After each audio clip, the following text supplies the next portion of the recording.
انہوں نے ایسے فائدے آپ کو دے دیا کہ آپ نے استفادہ کر لیا اور آپ کے جانے کے بعد پھر بھی وہ چلتا ہے،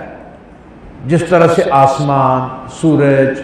اور آپ کا روشنی، اندھیرا، رات، یہ ساری چیزیں انہوں نے آپ کو وہ دے دیا، آپ نے اس سے استفادہ بھی کر لیا کہ وہ آپ کا زمانہ ماضی بھی ہو گیا، گزر گیا، لیکن وہ پھر بھی اپنا کام کرتے ہیں۔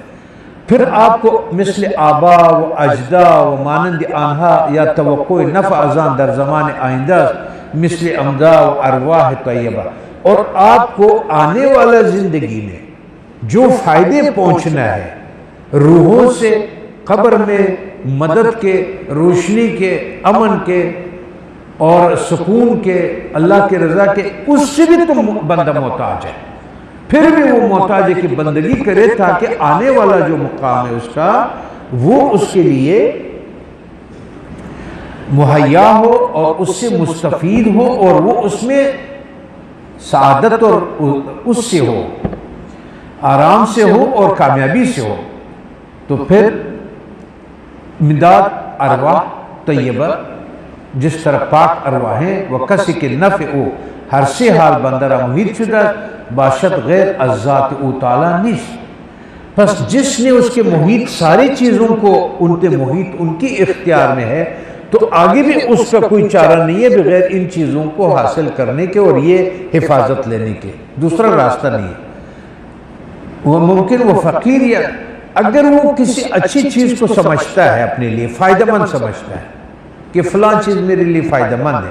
آنچ ما سوائے او تعالیٰ ممکن وہ فقیر یعنی محتاج بجانب اوس، آپ کو کوئی ایسا چیز فائدہ نہیں دے سکتا ہے کہ جس خود وہ ذات بھی جو آپ کو فائدہ دے رہا ہے وہ بھی اس کا محتاج نہ۔ دنیا میں جتنے فائدے آپ کو پہنچائے، ماں کے پیٹ سے لے کر کے جو فائدہ آپ نے حاصل کرنا شروع کر دیا، تو آج تک آپ کو جتنے بھی فائدے مل رہے ہیں وہ فائدے والا بھی ایسا نہیں ہے کہ وہ اس کا اپنے ذات سے ہو اور اس کو رب نے نہ کیا ہو، تو اس لیے بھی وہ عبادت کے قابل ہے۔ وہ ہر محتاج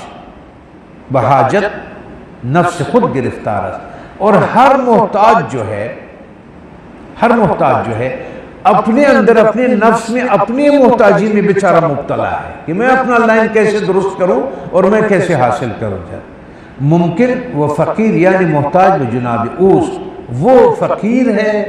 محتاج ہے اس ذات اقدس، وہ ہر محتاج بحاجت نفس خود گرفتار، پس اورا فائدہ بغیر رساندن بی امداد غنی مطلق رافع حاجات ہر مخلوق است۔ پس یہ معلوم ہوا کہ تمام جو ہمیں فائدہ پہنچا رہے ہیں اس پر بھی اللہ تعالیٰ کا فضل ہوا ہے کہ اس کو اس قابل بنایا گیا ہے کہ جس نے آپ کو کوئی مدد دیا، آپ کو کوئی انعام دیا یا آپ کو کوئی کچھ سے آپ مستفید ہوئے ان سے، پس استحقاق عبادت منحصر در ذات اوس، تو جب وہ